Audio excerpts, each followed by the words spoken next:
I'm Angelo Lewis for the Sacred Inclusion Network. And if you want to know more about us, please check out our website, sacredinclusion.com. I'm here with my friend and colleague, Ryan Hurd, who's going to be doing an event for us, which is called Unlocking the Power of Your Dreams with Talismans. And Ryan is a dream researcher and an authority on dreams and consciousness. And he edits the website dreamstudies.org, lectures internationally about dreams and consciousness, and is a member of the International Association for the Society of Dreams. He's got an MA in consciousness studies rather, and a certificate in dream studies from John F. Kennedy University, and is the author of several books recently about lucid dreaming and talismans. We'll get into that. Welcome, Ryan. Hey, hey. Now, Ryan, you talk a lot about lucid dreams, and you're an authority on lucid dreams. And I think your average person doesn't know what a lucid dream is and why he or she should care about them. I mean, what is a lucid dream? Let's start with that. And why might I want to know more about them? Why might I want to have them? Yeah. So what's interesting is that I'd say that it is just about a household term now, which wasn't true even just 10 years ago. But most people these days seem to know what I'm talking about when I talk about lucid dreaming. But so here's how I define it. The minimal definition is to know that you're dreaming while you're in the dream.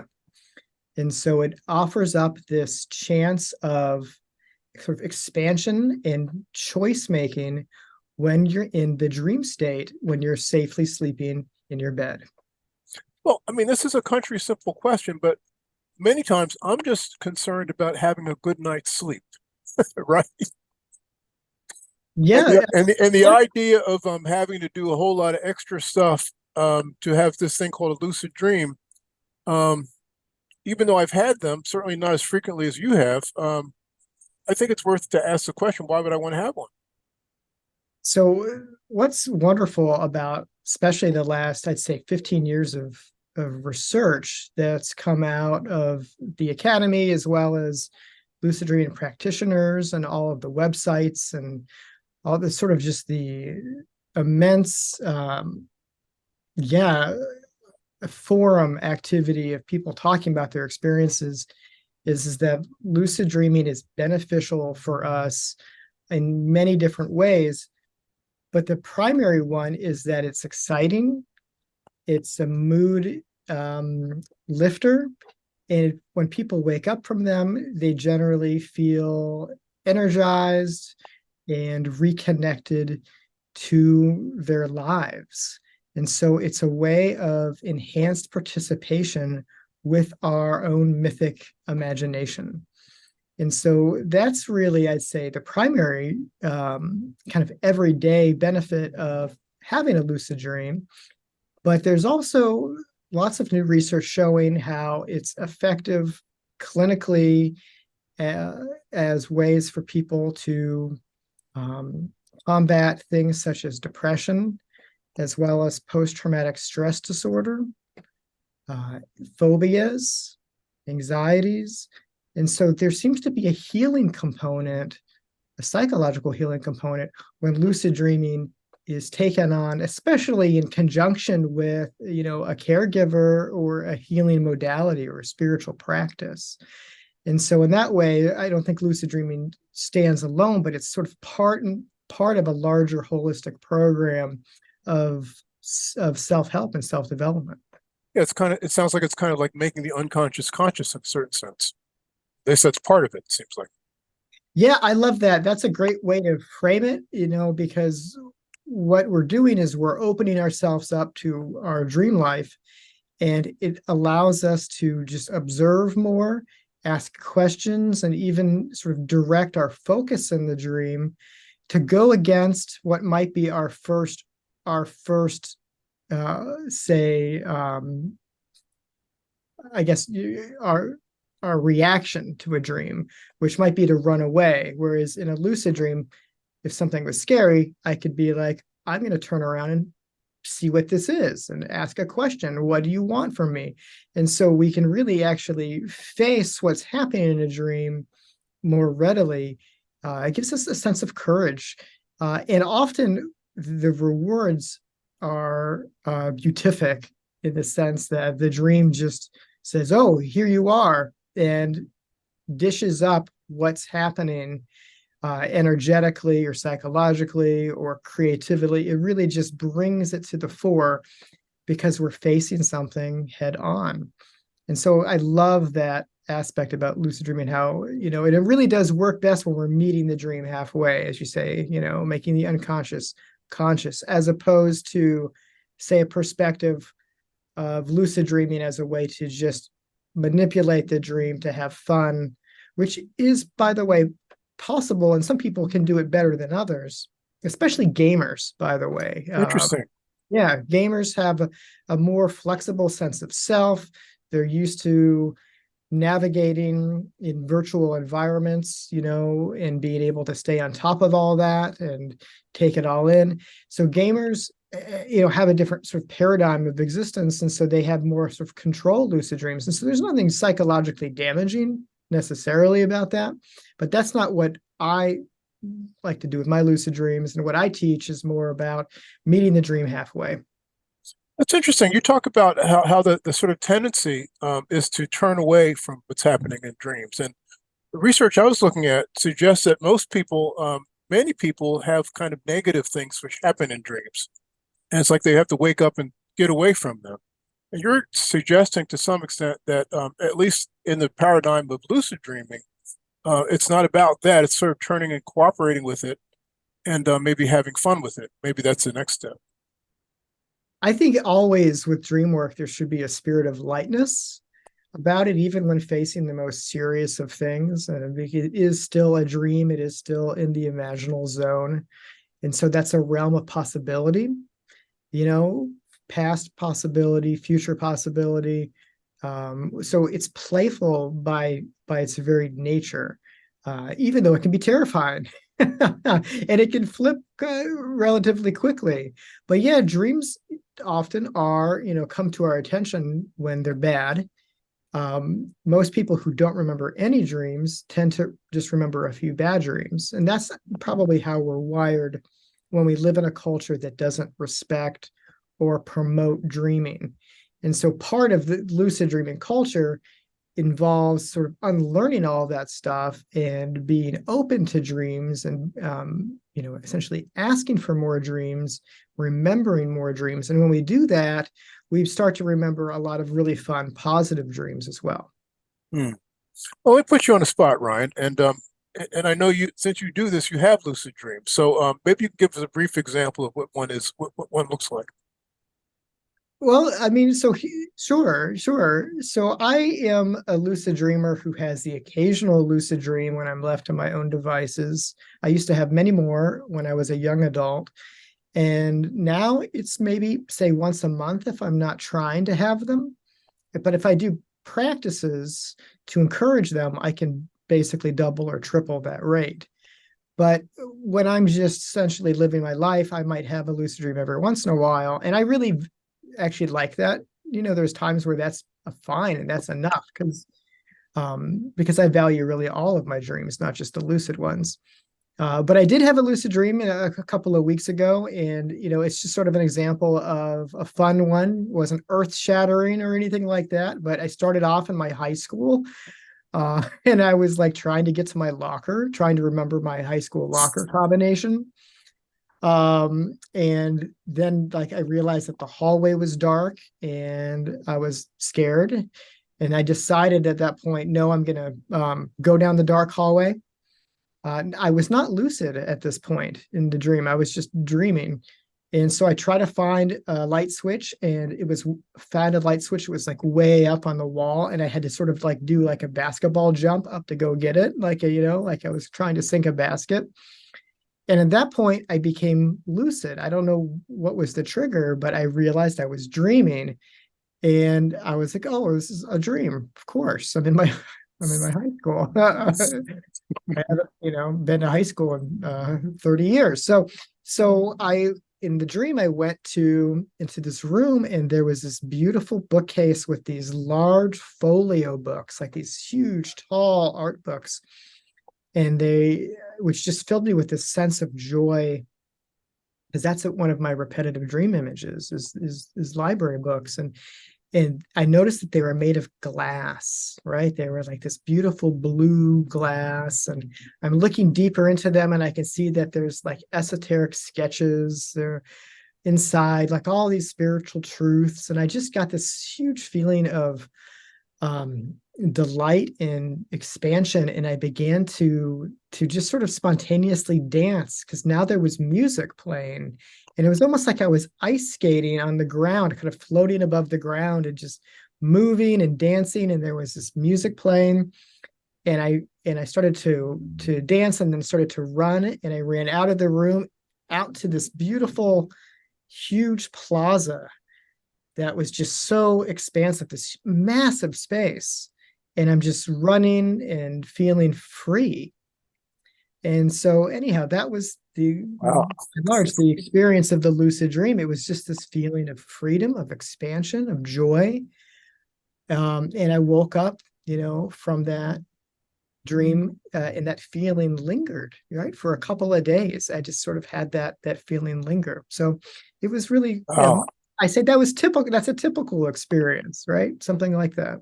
That's beautiful. Now, we're going to talk about talismans, but the thing I want to talk about for the moment is this thing called the liminal zone.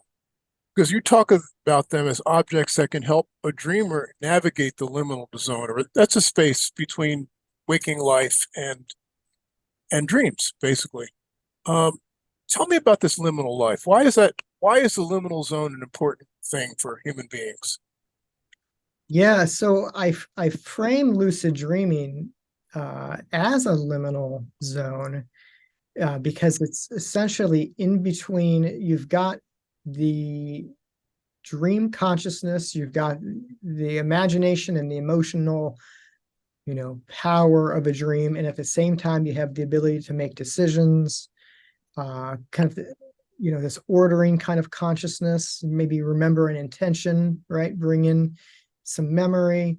So you've got waking life ordering consciousness with the dream consciousness, that intuitive sense blended. And so that makes lucid dreaming sort of a liminal space, and that it's between sort of two worlds.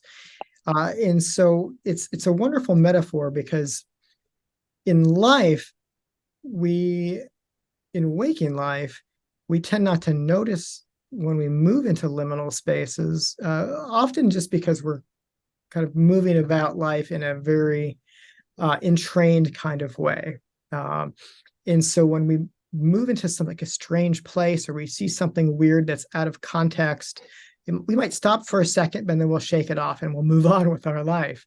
But sometimes when we sit with, say, a synchronicity or a precognitive dream, or a moment of awe, or just beauty, right? These, and we sit with these in waking life, we've entered sort of into that wonderful, intuitive, like lunar kind of consciousness that has penetrated our waking soul or life. And so I think of those as liminal zones, as liminal spaces. And so the kind of the architecture of all this is that lucid dreaming is fun and can expand our worldview, but the bigger picture, right, is we want to expand what's possible in waking life and move into these liminal spaces, so we can have full creative, intuitive power while in consensual reality, where we're able to plan and work with people and get things done. And this is the sweet spot.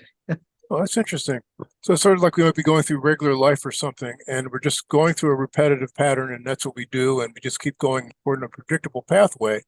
But there are things we're not noticing, that if we notice them, maybe things which came from our dreams or our unconscious, all of a sudden they're conscious. We've got more choices, to use your word. I like that. Yeah.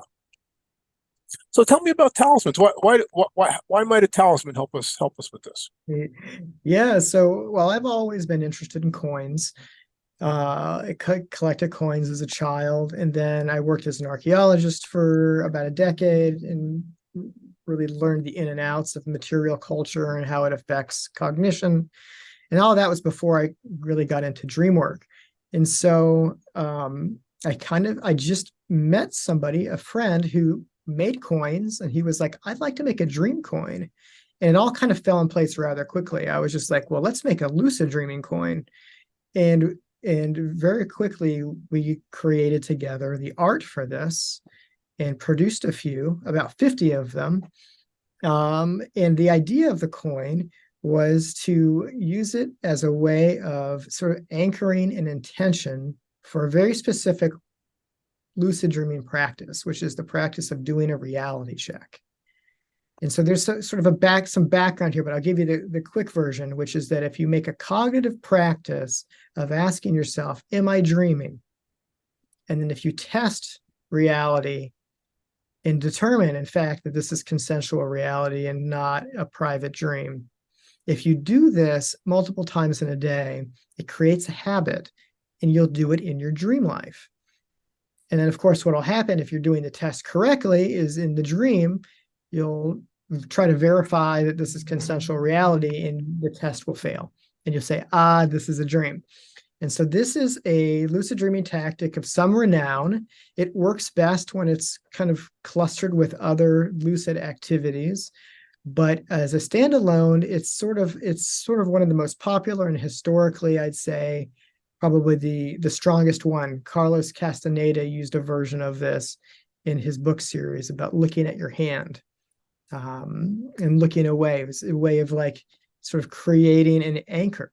And so the talisman is a physical anchor, is a reminder to do these reality checks. And that's why we created it. And that's sort of how it came to be.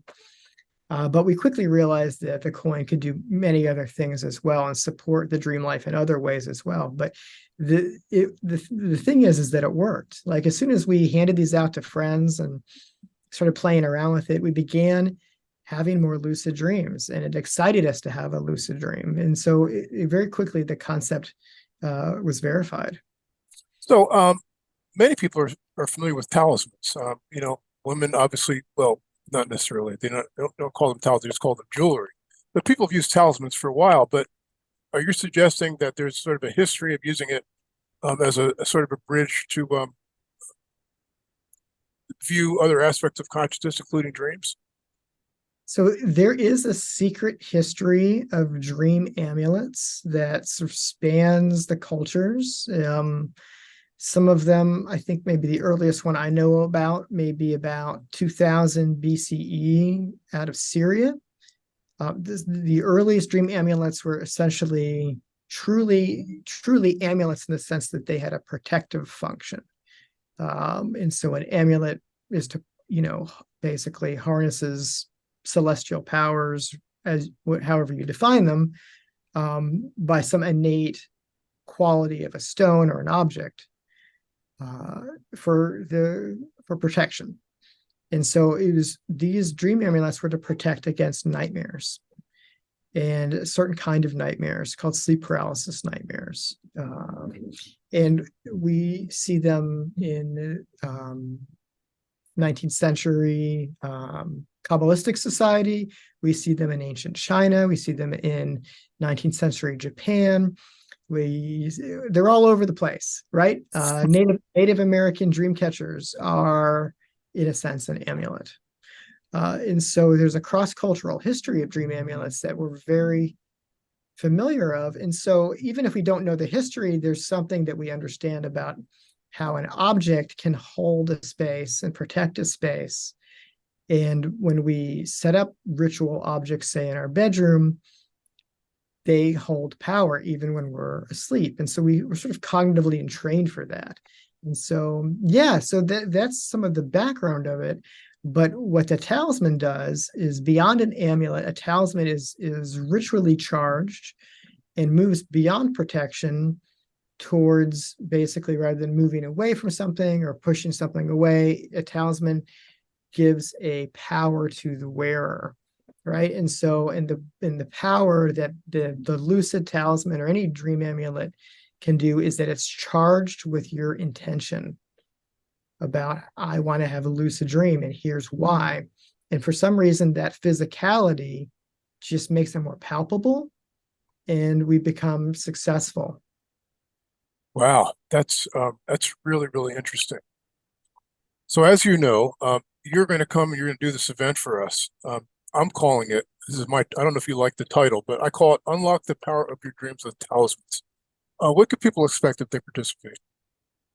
Yeah, it's going to be a fun interactive session. I will spend some more time talking about the history of dream amulets, as well as talking about what made, sort of the features of that history, how they can be used in modern contexts.